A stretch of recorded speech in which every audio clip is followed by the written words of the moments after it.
이제 깨어있는 삶을 강조하죠. 비유를 쭉 들으시면서 예수님께서 종말 때, 마지막 때 깨어있는 삶을 살아라. 그래서 13절 한번 보세요. 여러분, 그런즉 깨어있으라. 너희는 그날과 그때를 알지 못하느니라. 깨어있는 삶은요, 우리의 마지막 때라고 하는 것은 종말이라고 이렇게 표현이 되지만, 이 종말, 두 종류의 종말이 있는 걸 기억합시다. 하나는 우주적인 종말이 있어요. 그러나 두 번째는 개인적인 종말이 있어요. 우주적인 종말은 정말 새하늘과 새 땅으로 이 땅에 있는 모든 것들이 변하고 우리 주님이 재림하는 날에 임하는 우주적인 종말이고요. 개인적인 종말은 오늘 우리가 주님 앞에 부름받는 거예요. 천국으로 부름받는 거예요. 오늘 우리가 어떻게 될지 모르잖아요. 혹시라도 우리가 세상 사람은 잘못된다고 말하지만 하나님이 부르신다고 저는 말하고 싶어요. 어떤 환경에서 어떤 여건에서 어떻게 부르시든지 주님 앞에 다 서게 돼요. 우리가 사람이 죽으면 육체는 땅에 묻히지만 우리의 영혼은 주님 앞에 다 서게 돼요. 그때 여기 본문에 보면 계산할 때가 온다는 거예요.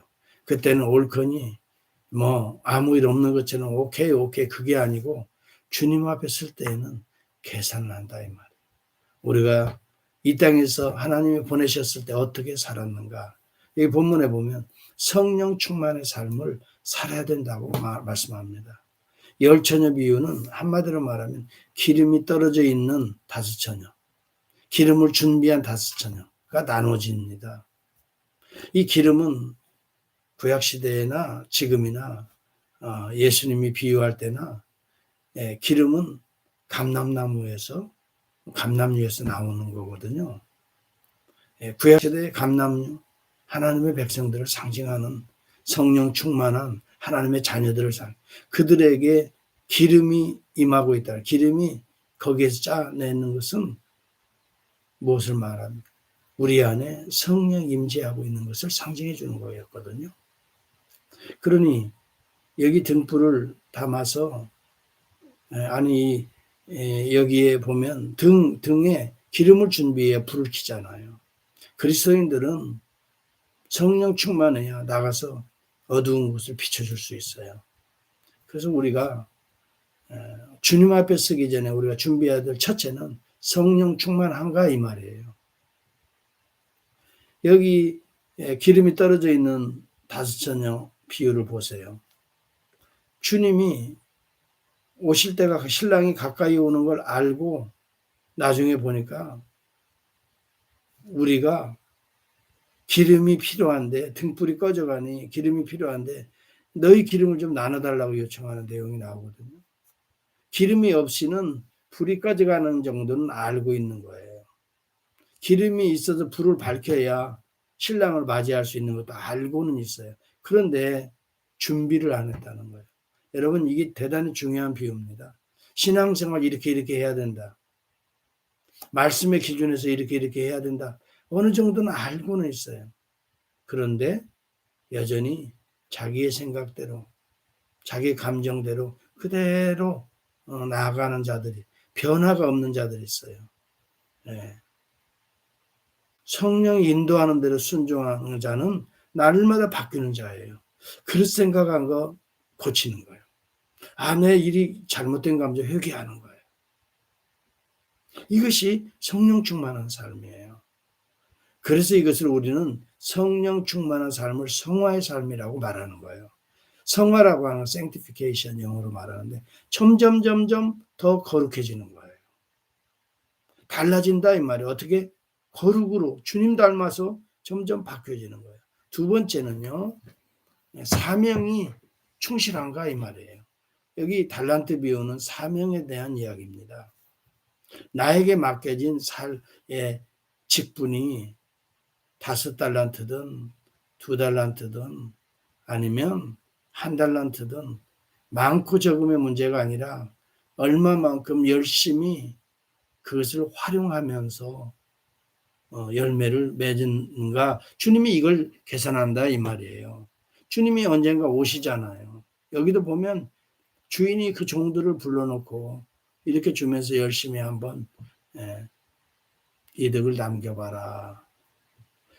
언젠가 주님이 오셨다고요. 계산할 날이 있다는 걸 우리에게 밝히 알려줘요.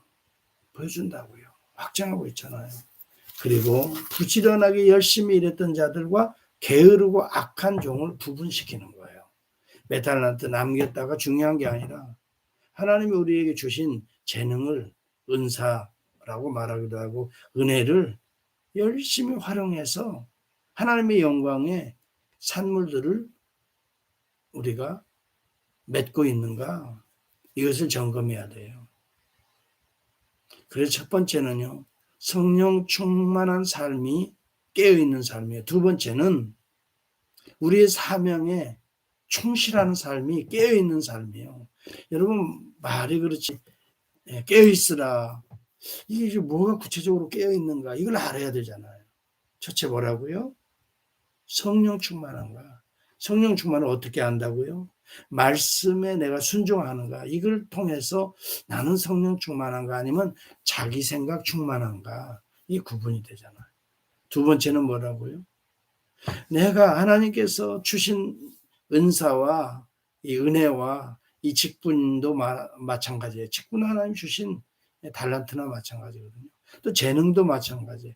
나에게 주어진 여러 여건들 또 은사들을 어떻게 해요? 최선을 다해서 활용해서 거기에서 하나님의 영광의 결실을 맺고 있는가. 세 번째는요. 사랑에 충만해요. 섬김에 충만해요. 사랑하는 자들은 섬기는 자들이에요. 결국은 주님이 언제 우리를 불러가시더라도 여기 양과 염소는 구분돼요. 양과 염소가 오른편에 또 왼편에 구분이 되죠. 그 목사님 그 편이 어느 편입니까? 너무나 우리는 장수적 개념으로 생각하기 쉬운데 갈라진다는 것을 생각하면 돼요. 어느 편이든 그렇게 중요한 건 아니에요. 오른편은 항상 성경에 주님 편이고 왼편은 주님을 거스리는 편이에요.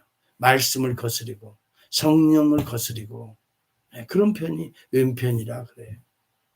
항상 주님 편에서 주님 말씀대로 순종하는 편이 오른편이에요. 그 사람들은 어떤 주님이 말씀하신 대로 헐벗고 굶주리는 자를 찾아갔어요. 병든 자들도 찾아갔어요. 옥에 갇힌 자도 찾아갔어요. 이게 사랑의 삶, 섬김의 삶 아니에요? 나중에 이 양들이 주님의 오른편에서 주님이 그런 말씀하세요. 내가 줄일 때 너희들이 음식을 대접하였고 목마를 때 마시게 하였고 나그네 되었을 때 영접하였다. 헐벗을 때 옷도 입혀줬다. 37절에 그런 내용 나오죠. 그게 무슨 삶? 그렇게 사랑으로 섬겨줬구나. 그랬더니 양들이 하는 소리가 이게 비유니까요. 우리가 언제 주님을 그렇게 했어요?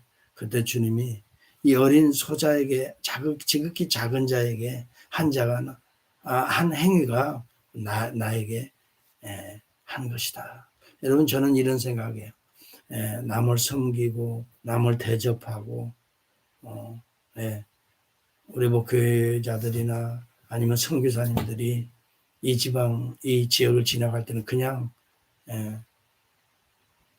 제가 잊지 않아요. 꼭 그분들을 격려하고 위로하고 섬기고 사랑해주고 물론 교회의 이름으로 하죠. 주의 이름으로 내가 내 잘난 맛에 내 이름 높이려고 하는 것이 아니라 주님의 이름으로 우리 교회의 이름으로 우리 성도들이 이름으로 참 그것이 목회자가 사는 거니까요. 궁극적으로는 여하튼 대접하는 것이 격려하는 것이 위로하고 섬기는 것이 곧 주님을 섬기는 것이다. 여러분 하나님의 종들 특히 선교사님들을 잘 여러분 이렇게 섬기는 것이 주님을 섬기는 또 어려운 형편에 있는 자들을 잘 찾아 섬기는 것이 주님을 섬기는 옥에 갇힌 자를 여러분 섬기는 것이 주님을 섬기는 참으로 우리가 깨달아야 할 것은 우리가 기회가 있으면 놓치지 말라는 거예요. 아, 주님께서 섬기라고 나에게 이런 기회를 주셨구나. 그런 믿음만 있으면 기쁨으로 섬겨요. 아, 게으르고 악하고 나태한 이 종에게 하나님 은혜의 기회를 주셨구나. 사랑하라고. 그래서 우리가 생각만 바꾸면 우리는 얼마든지 기쁨으로 즐거움으로. 여러분, 남 섬긴다는 게 쉬운 게 아닙니다. 네.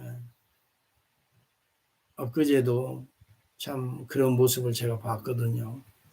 네. 때로는 수모도 당하고요. 때로는 부끄러움도 당해야 돼요. 그렇지만 이 섬긴다는 것이 하나님의 은사를 그에게 주신 거거든요. 그러니 얼마나 축복이에요. 섬긴다는 게 축복이고, 섬김이 은혜고, 섬김이 상급이에요. 오늘 저와 여러분들 섬김의 삶이 깨어있는 삶이에요. 여러분, 이렇게 섬기고 사랑하는 자는 영생에 들어가리라.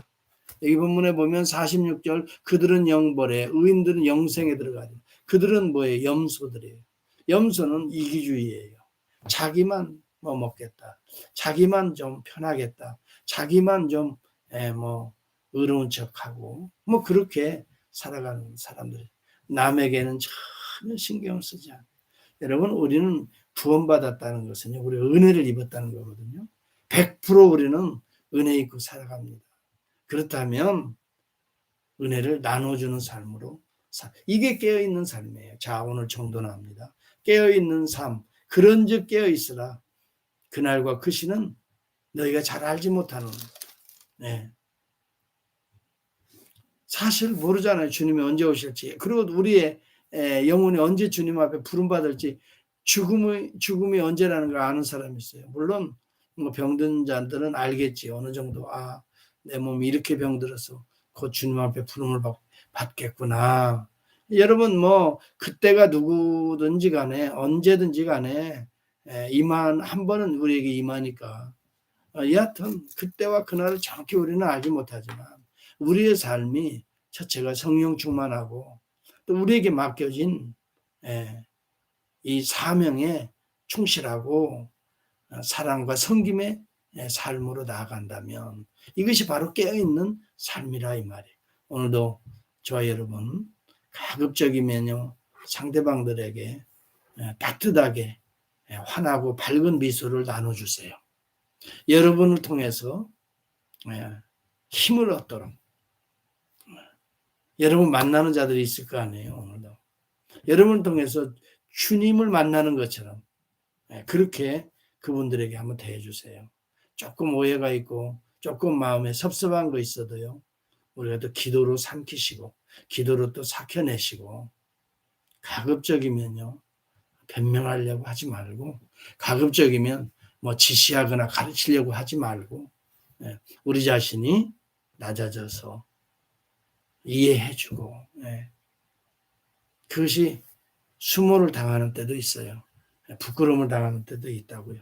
남들이 어떻게 평가하든지 간에 나는 주님 앞에 평가받는다 하는 마음으로 성령 충만하고 나에게 주어진 직분에 복음을 증거하고 사랑을 나누고 섬기는 이 거룩한 직분에 충성을 다해서 주님이 계산하실 때, 주님이 오실 때 기름이 준비된 환한 불빛으로 주님을 영접하고 주님 앞에 주님, 나에게 이런 은혜를 주셨지만 이 정도 남겼나이다 하고 주님 앞에 주님이 계산할 때에 달란트를 주님 앞에 올려드리고, 양과 염소가 갈라질 때에 양이 되어서 주님의 오른편에 칭찬받으면서 쓸 수 있는 그날을 소망하면서 오늘 한날도 의식이 있게 살아갑시다. 생각 없이 살지 말고 분명하게 선이 뚜렷하게 살아갈